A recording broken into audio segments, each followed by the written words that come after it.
Okay, if you have your Bibles with you, we will now go to 2 Samuel chapter 2.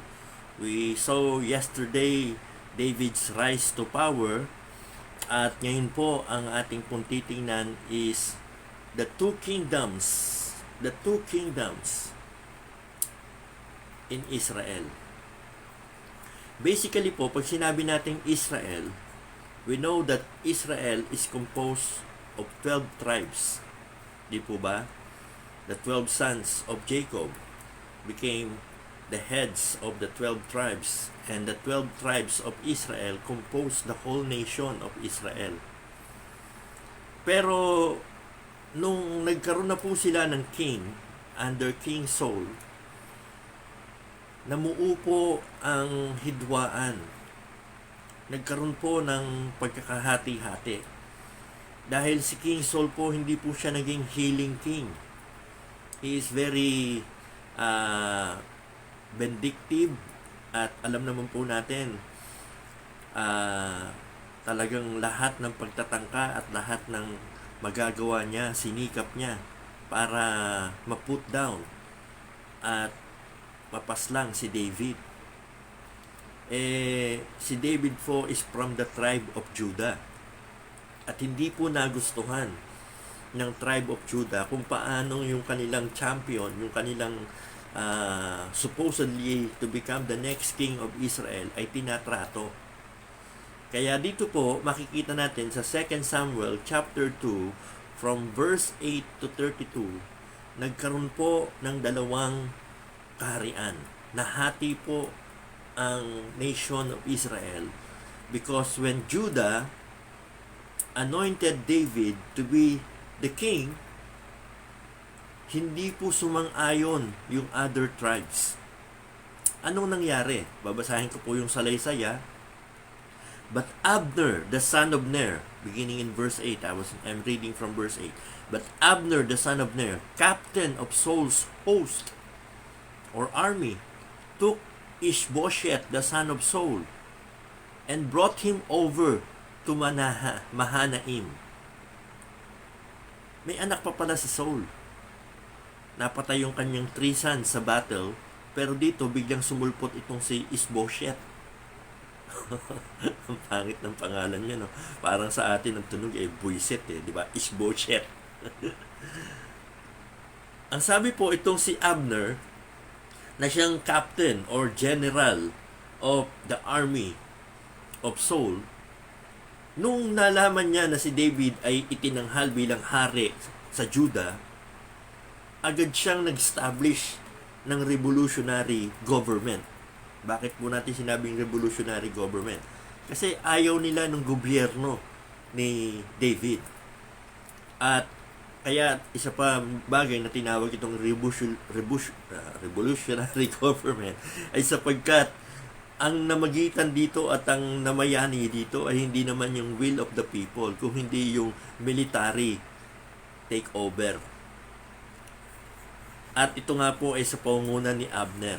Siya po ang nagluklok kay Ishbosheth and made him king over Gilead and over the Ashurites and over Jezreel and over Ephraim and over Benjamin and over all Israel. Can you imagine this? Akala natin yung army ng Israel na natalo sa Philistine ay wala ng kapangyarihan at wala ng kakayanan, na sila ay naubos na doon sa labanan. Hindi pala. In fact, buhay itong si Abner. Paanong nangyaring napaslang si King Saul, napaslang si Jonathan, napaslang yung 2 pang kapatid ni Jonathan, at nangamatay yung kanilang mga kasamahang mga mandirigma, pero itong si Abner buhay na buhay. Something's wrong here, di ba? What happened? Kung babasahin niyo po ang kasaysayan nitong si Abner, nung una pa man, may problema siya sa pagsi-safeguard ng buhay ni Saul. Kung kayo ay nagbabasa at natatandaan yung binabasa nyo dito sa 1 Samuel, muntik-muntikan nang napatay ni David si Saul. sa pagtugis sa kanya. Kasama si Abner na kanyang pinaka-bodyguard o pinaka-protector niya sana. Kasi gano'n ang mga hari noon may kasamang right hand at yung right hand, ang tungkulin lang noon, protektahan ang buhay ng hari. Pero there was a time na pwede nang patayin ni David si Saul under the watch of General Abner. Pero hindi ginawa ni David kasi sabi niya nga, ang conviction niya, I will not touch God's anointed. Pero ito po yung Abner na pinag-uusapan natin dito. Hindi siya namatay sa digmaan and now he wants to take control of the whole nation of Israel. Kaya nung nalaman niya na si David ay iniluklok as king sa Judah, dali-dali, nag-take over po siya sa Ashurite, sa Jezreel, sa Ephraim, sa Benjamin, and over all Israel. At anong kanyang ginawa? And he took Ishbosheth and brought him and made him king. So, gusto nitong general na to na maging kingmaker. Alam nyo, sa kasaysayan ng mundo, hindi dapat nakikialam ang mga military sa paglalagay ng civil government. Pag ang civil government ang nagluklok ay military, ang tawag po dyan, revolutionary government. At yan po ang naging unang gobyerno ng ating yumaong Cory Aquino. Oho. There was a military takeover at siya po ang iniluklok at ang ating former deposed president ay napunta sa Hawaii dahil kinuha ng Amerika para wag magkagulo. You know the history, diba? Si former Ferdinand Edralin Marcos. At naluklok si Cory. That was a revolutionary government at ang unang-unang ginawa, inabolish po yung Constitution of the Philippines at gumawa sila ng bagong constitution noong 1987. Oho. Kaya since then, ay you know the history at ayoko maging political. Pero hindi ho naging maganda, hindi ho naging maayos, naging magulo po. Kaya sunod-sunod po there was a military coup, a military takeover. Bakit? Kasi kapag ka ang military nakikialam sa political and civil affair ng isang bansa, nagiging magulo. At dito nga po mga minamahal, ayos na sana si David na yung king. He was the rightful king dahil he was anointed by Samuel and now he was anointed to be the king of Judah. Kung tinanggap ito ng lahat ng bayan ng Israel, naging maayos na sana sila. Pero alam nyo ba, hindi po yan ang nangyari. Ishbosheth, Saul's son, began to reign over Israel. And he reigned for 2 years. 2 years lang. Pero si David became the king in Hebron over the house of Judah and reigned 7 years and 6 months. Sa pagpapatuloy po natin ng pag-aaral ito, malalaman natin bakit napakaiksi lang nung paghahari ni Ishbosheth. Samantalang si David ay nag-reign sa Hebron for 7 years and 6 months. So, ito ang nangyari. When David was anointed to be the king of Judah, makikita po natin that God was already establishing His kingdom that He promised to David. Yung pagiging hari po ni David at pagluluklok sa kanya ng mga tao sa Judah to be their king is a fulfillment of the prophecy and fulfillment of the promise of God kay David Kasi di ba sabi ng Diyos yan kukunin ko kay Saul ang kaharian at ibibigay ko sa isang lalaki who is after mine own heart. At yan nga po ay si David. But after a long while, hindi po yan nangyari. For 10 years, si David po patiently waited for the fulfillment of that promise and prophecy. Pero during those 10 years, sa ating pong pag-aaral, hindi po nakaupo lang at sitting pretty lang si David sa paghihintay na siya maging next king. He was tested, he was proven, he was tried by God in so many ways na siguro kung ikaw o kung ako yun, susuko na tayo eh. Hindi na natin gusto yung maging next king. Kasi nga, di ba, for 10 years, hinahabol siya ni King Saul at gusto siyang patayin. And David spent the rest of the 10 years, sabi nga nung iba, 15 years pa of his life, running away, hiding in caves, residing behind the enemy lines. Ganyan po ang naging buhay ni David for 10 to 15 years. At eto nga po, David has finally become a king. After a long while of waiting, God established David in his kingdom in Hebron over the house of Judah for a period of 7 years and 6 months. Siguro mag-iisip po tayo, bakit si David ay sa tribe of Judah lang? Bakit hindi sa whole army o sa whole nation of Israel? Ito nga po kasi ang problema. The majority of the tribes of Israel, under the military takeover of General Abner, established their own kingdom. So there were two kingdoms that coexisted after the death of Saul. Masasabi natin, yung kaharian na in-establish ng Diyos under King Saul ay nahati. There was a division.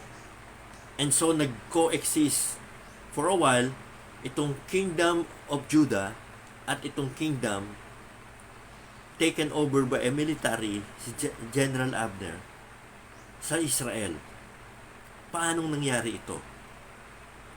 Why is the chosen nation of God divided into two kingdoms? Why was the kingdom divided? Alam niyo mga minamahal, it is sad kapag may division. Kung may division sa inyong household, kung may division sa inyong church, kung may division sa ating government, kung may division sa isang kingdom. Sabi po, si Jesus Christ mismo ang nagsabi, any kingdom divided against itself will not stand. Hindi ba? Naalala nyo yan, sinabi yan ng Panginoong Jesus? Kasi ina-attribute kay Jesus Christ yung kanyang pagka-cast out ng demons sa kapangyarihan ng demonyo. Sa kapangyarihan ni Satan. Kaya doon nakakapag-cast out ng demons si Jesus Christ ay dahil sa kapangyarihan ni Satanas. Kaya ang sabi ni Jesus Christ, paanong nagka-cast out ako ng demons sa kapangyarihan ng demons din? Hindi nyo ba alam, any kingdom divided against itself will not stand. So that was Jesus Christ telling the people, iba ang kingdom ni Satan, iba ang kingdom of darkness, iba ang kingdom ng Diyos, ang kingdom of light. At si Jesus Christ ay hindi belong doon sa kingdom ni Satan. Si Jesus Christ belong doon sa kingdom of God. Now, I would like to ask you this morning, saan kaharian ka nakabilang? Sa kingdom of darkness o sa kingdom of light? Sa kingdom of Satan or sa kingdom of Jesus Christ? Kasi dito mga minamahal, two kingdoms coexisted. At alam naman natin kung kaninong kingdom ang mas makapangyarihan. At kung kaninong kingdom ang kingdom of God. It was the kingdom of Judah under the kingship of David. Pero merong nag-assume, merong nag-take over, merong gustong maging, kunyari, sila ay mas makapangyarihan. At ito po yung under the military rule ni General Abner. At ang kanyang inilagay ay isa sa mga anak ni Saul, si Ishbosheth. Ngayon, tingnan po natin, unang-una, the reasons of the division. Tatlong dahilan po bakit na-divide yung kingdom. Tingnan po natin, yung una, the two main characters. Or the three, actually. Pero tingnan po natin, the two main characters. Makikita po natin, sabi po sa verse 8, but Abner, the son of Ner, captain of Saul's host, took Ishbosheth, the son of Saul, and brought him over to Hanai and made him king. So, ang unang karakter dito ay si Abner. Sino itong si Abner? Si Abner po ay pinsan ni Saul. Makita po natin yan sa 1 Samuel chapter 14, verse 50. So, kamag-anak po ito. At siya rin po ang commander of Saul's army for many years. O, pambihira. Meron pala sa kaharian ni Saul na ganitong pamamalakad. Anong tawag dito?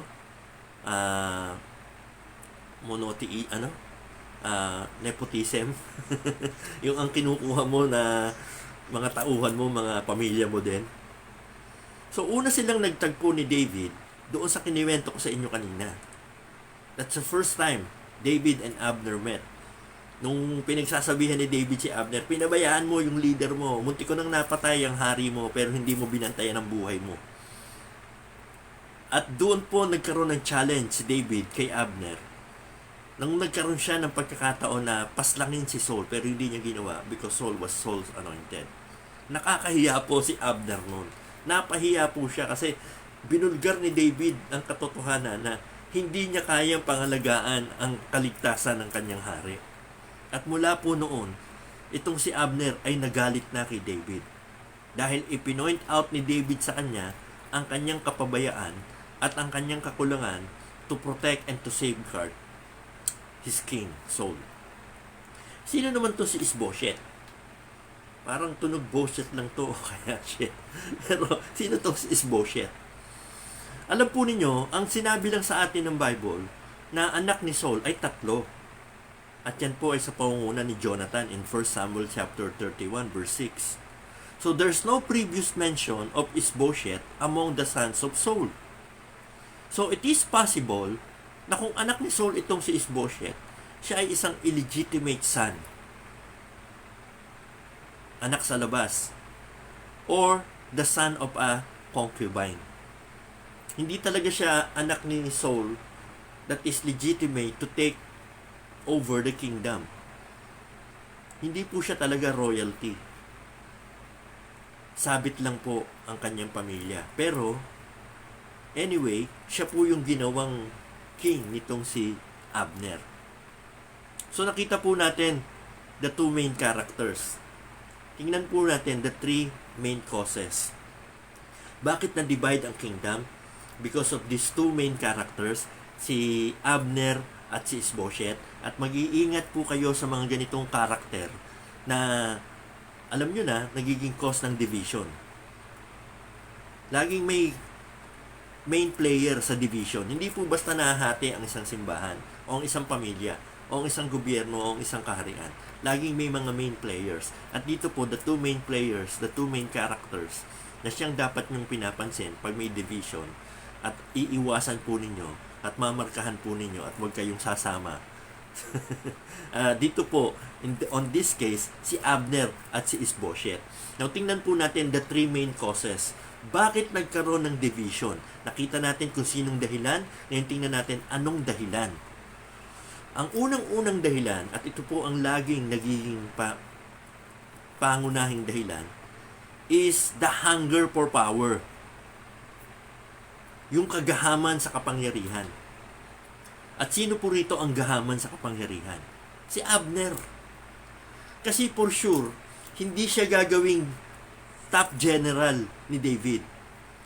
Baka nga hindi siya magkaroon ng pwesto sa army ni David . Bakit kamo?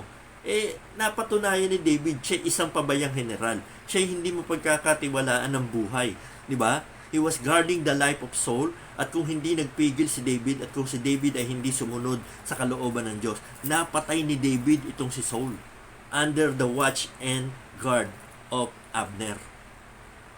Kaya alam ni Abner, kung siya ay magsasubmit sa kaharian ni David, wala siyang magiging pwesto, wala siyang magiging lugar, wala siyang magiging poder. At dahil siya ay gahaman sa kapangyarihan, hindi siya pumayag na si David ang maging hari. So that is Abner's hunger for power.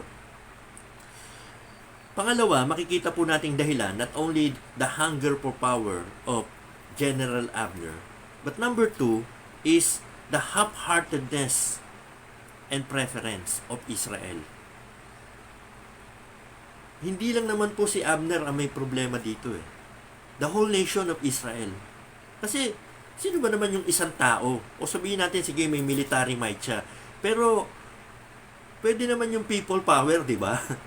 Pwede namang sabihin nila, hindi, ayaw namin kay Isbosheth. Sino ba yung Isbosheth na yan? Bosheth sa amin yan . Hindi, si King David ang aming hari. Pwede naman dineclare nilang ganun . Pwede namang tinigasan nila at ginamit nila yung kanilang kapangyarihan as the people of Israel.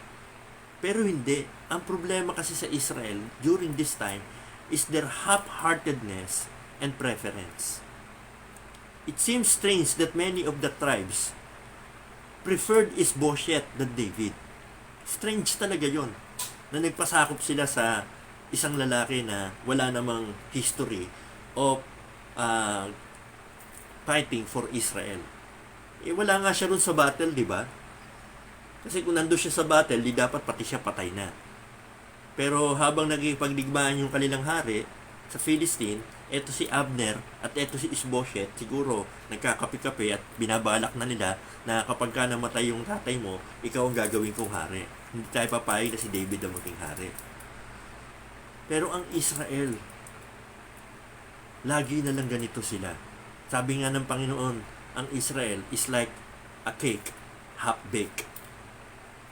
Alam niyo yung ibig sabihin ng cake half-baked o cake unturned? Yung pagka nagbe-bake kayo ng cake, di ba? Ang naluto lang yung ibabaw, pero yung ilalim hindi naluto. Ganito ang description ng Diyos tungkol sa half-heartedness ng Israel.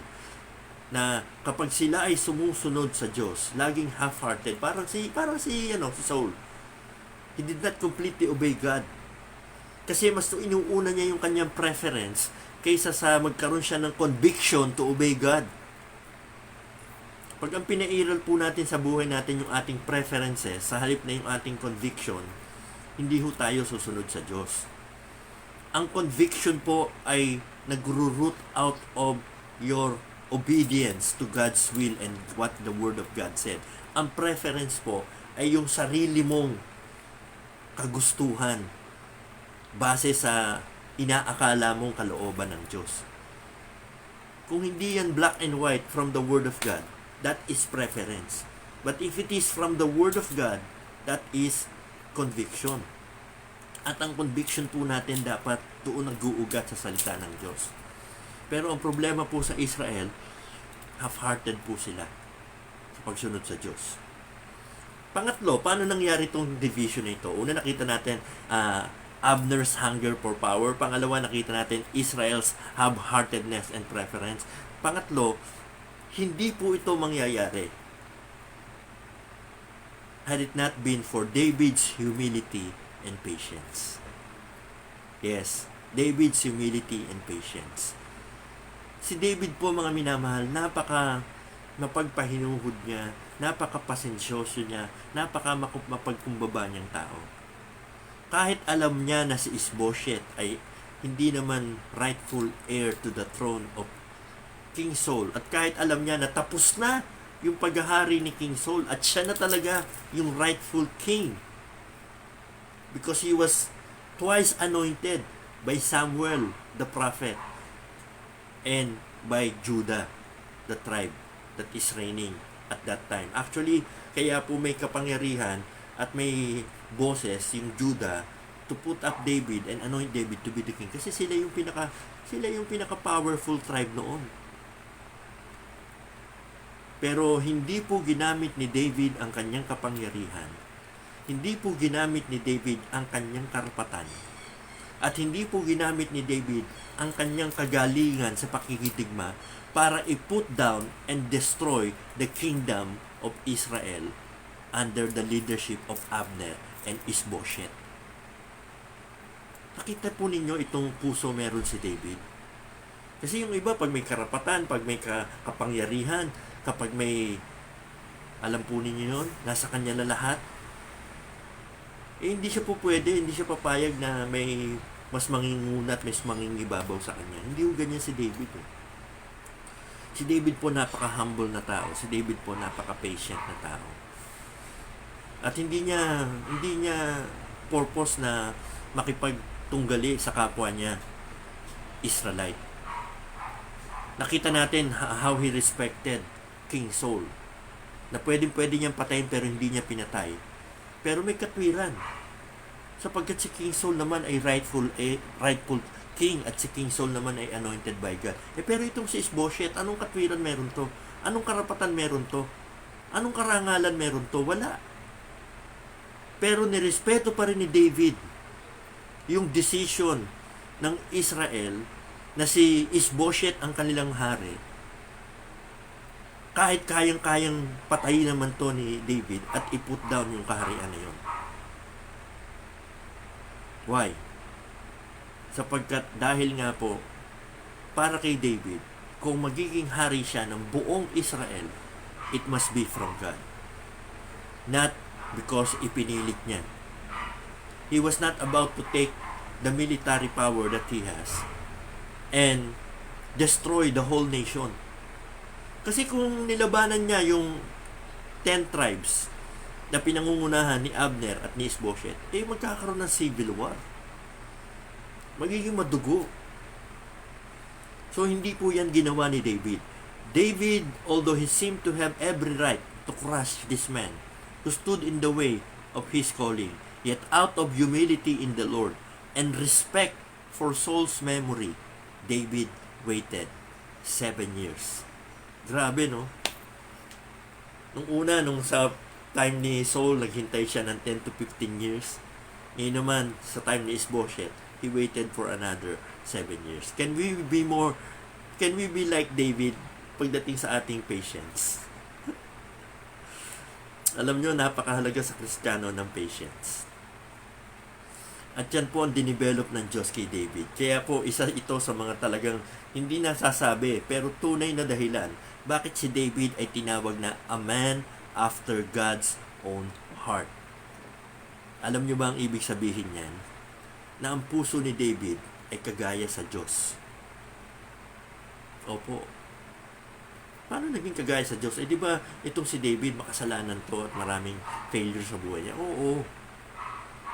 At hindi naman tayo hinuhusgahan ng Diyos base sa ating kasalanan, kundi bilang mga anak niya, hinuhusgahan niya tayo base sa kanyang biyaya at habag. At ang isa sa nakita niya na na-develop ng biyaya at habag ng Diyos sa buhay ni David ay yung patience na kagaya ng sa Diyos.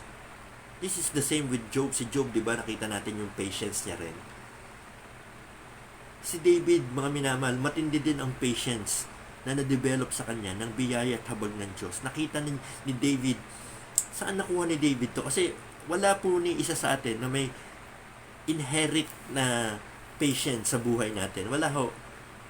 Sa ating sinful nature, walang patience. We're all impulsive. We're all impatient. Gusto natin. Sabi nga nung sabi Kristiyano daw, nagpray siya, sabi niya, Lord, I want patience. And I want it now. Gusto niya ng patience, pero gusto niya ngayon na. Hindi ho nadidevelop ang patience overnight. Hindi ho dumarating ang patience ng isang araw lang. Sa buhay ni David, it took 10 years to 15 years na tumataka siya at hinahabol siya ni Saul at papatayin siya. At hindi niya pinapatulan si Saul. Ngayon naman po, hari na siya, nasa kanya na ang kapangyarihan. But he waited 7 years kasi ayaw niyang paslangin yung anak ni Saul. Bilang respeto kay Saul at bilang pagpapakumbaba sa Diyos, na sabi niya, Panginoon, kung ito ang iyong kalooban, sige, let it be. Sana po ganyan tayo, mga minamahal. Mga bagay na hindi natin gusto, syempre, sino ba may gusto nun? Na magkaroon ng isa pang kaharian ng Israel. Parang sampal to kay David eh. Sampal sa pagkalalaki ni David to eh. Itong ginawa na to ni Abner. Pero kay David po, hindi niya pinahalagahan yung kanyang pagkalalaki na binastos ni Abner. Hindi ho yun. Ang pinahalagahan niya, yung karangalan ng Diyos at gusto niyang i-preserve yung bayan ng Israel. So makikita natin David's humility and patience is the main reason bakit ang kaharian nahati. Hindi niya ginamit ang dahas. So David refused to force his reign on his subjects, and neither will the Son of David, our Lord Jesus Christ. Diba? Pag dumating po ang Panginoon at siya'y nagbalik na muli, Jesus will battle against the pretenders of the throne. But He will not force His reign on mankind now. Now. Hindi ho pinipwersa ni Jesus ang paghahari niya ngayon. Pero there will be a time of reckoning. Sa kanyang pagbabalik na muli, whether you like it or not, every knee shall bow of things in heaven, of things on earth, and things under the earth, and that everyone will confess that Jesus Christ is Lord. So habang ngayon, hindi pa ipinepwersa ni Jesus Christ ang kanyang paghahari sa bawat buhay ng tao, ngayon pa lang magpahinuhod ka na at magpasakop ka na sa Panginoon. Sapagkat pag dumating yung time na ang Diyos na mismo ang magluluklok sa anak ni David, the prophesied Messiah, He will come and rule the earth for 1,000 years. Mapupwersa ka na magpasakop sa Kanya at hindi magiging maganda ang sitwasyon mo. Now is the time. Now is the day of salvation. Kaya kung hindi mo pa pinagtitiwalaan si Jesus Christ bilang yung tagapagligtas, pagtiwalaan mo na ngayon. Because there will be a time of reckoning. There will be a time that Christ, as the Son of David, will take over the kingdom of Israel, and He shall rule with a rod of iron, that the people may know there is God in Israel. Now, tingnan po natin the result of the division.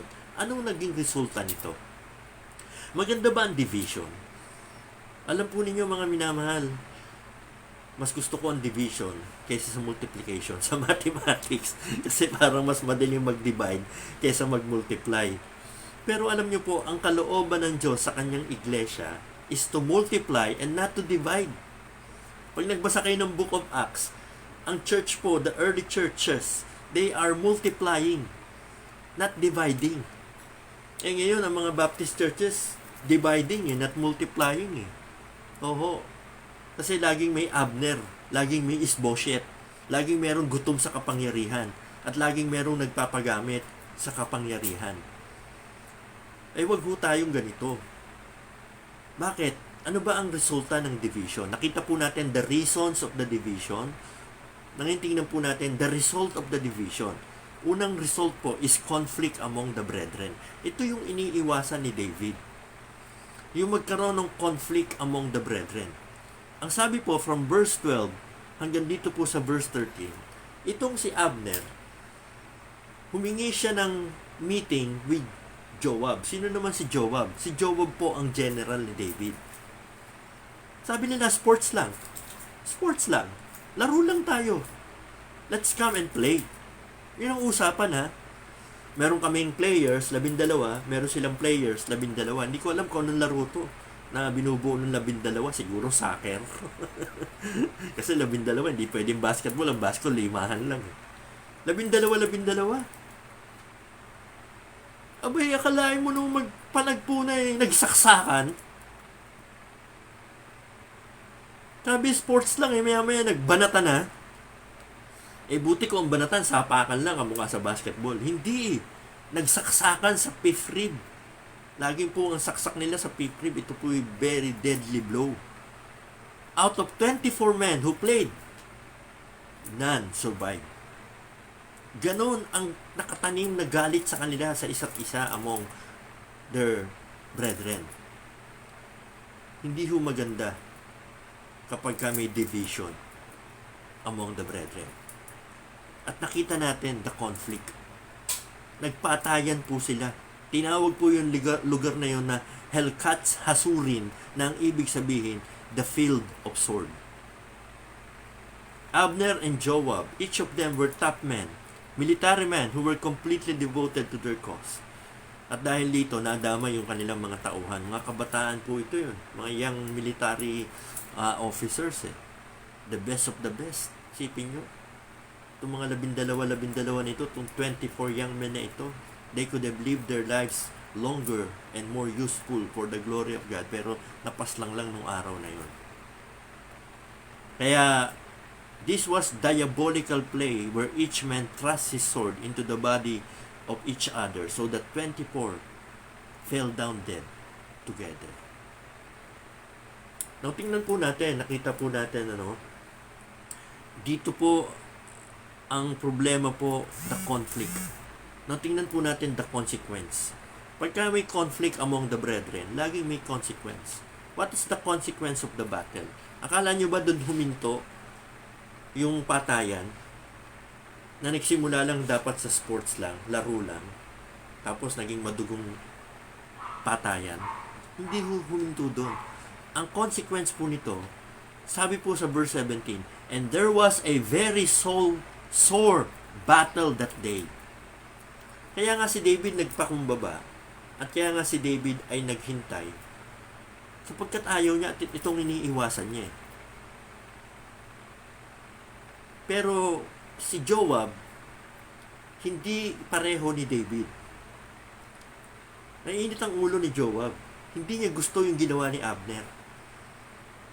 Kaya nung siya inanyayahan na sila ay mag-usap, sa halip na mag-usap lamang, nagpatayan sila. At ang sabi, ang consequence nito sa verse 17, there was a very sore battle that day.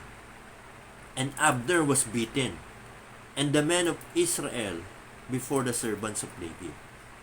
Hindi ho nagtagumpay si Abner. Mga ampaw naman sila, mga talo na naman talaga sila. Itong military ni Abner, di ba?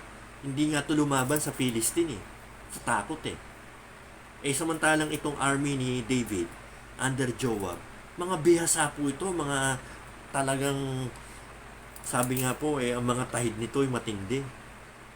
Kaya nung naglaban sila, there was a sore battle.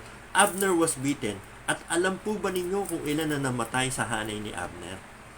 Ang namatay sa hanay ni Abner, 360 men. Ilan naman ang namatay sa hanay ni David, sa hanay ni Joab? 20. Can you see the difference? Mga bihasang mandirigma itong kay Joab Mga bihasang mandirigma itong mga tauhan ni David. Ang sabi nga, ang tawag nga ng Bible dito, David's mighty men. Sipin ninyo, naglaban itong mga tauhan ni David, naglaban itong mga tauhan ni Abner, yung kay David under Joab. Ano naging consequence? Ang dami nilang pinatay. 360. Sa kanila ang napaslang lang 20. Ang malungkot lang, doon sa 20, isa doon kapatid ni Joab. Ito po ang consequence. Ako tinitingnan ko dito, mga minamahal. Hindi ko sinisisi ang pangyayari ito kay Abner. Kasi si Abner, alam naman natin, lihis Lihis talaga si Abner. Ang may responsibilidad po rito, si Joab. Si Joab, alam naman niya ang puso ni David. Alam naman niya na dapat hinihintay nila. They should not take the matters into their hands. Pero itong si Joab, mas pinairal niya ang init ng kanyang ulo. So ano naging consequence? Namatayan siya ng kapatid. Napatay ni Abner si Asahel na kanyang batang kapatid. And that's the consequence. Kapag ang pinairal po natin yung init ng ulo natin, kapag ang pinairal po natin yung impulse natin, kapag ang pinairal po natin ay yung gusto nating tayo ang gumawa ng solusyon sa mga problema, sa halip na we trust the Lord, di ba? Sabi, in all thy ways acknowledge Him and He shall direct thy paths. Ito po si Joab, hindi ho He took the matters into his hands. At okay siya. Pero ang konsekwensya, yung kapatid niya napatay, si Asahel. So ito po ang malungkot na pangyayari at katotohanan. Kapag hindi ho tayo sumusunod sa Diyos, maaring tayo ma-preserve ang buhay natin. Pero ang masama dito at masaklap, kapag may mga nadamay sa mga mahal sa buhay natin. Pag hindi tayo sumusunod sa Diyos, nadadamay yung mga mahal sa buhay natin. Kaya po, yun ang consequence. Namatay yung kanyang kapatid. At ano po ang naging casualties as we end up this story? Isipin niyo yung casualties. Yung nadamay. 360 men sa hanay ni Abner namatay. 20 sa hanay ni Joab. So all in all, ito po'y 380 men who died. Paano kung bawat isa rito may pamilya? Paano kung bawat isa rito may asawa? Paano kung bawat isa rito may mga tigit-tigisang anak? Yun ang casualty of war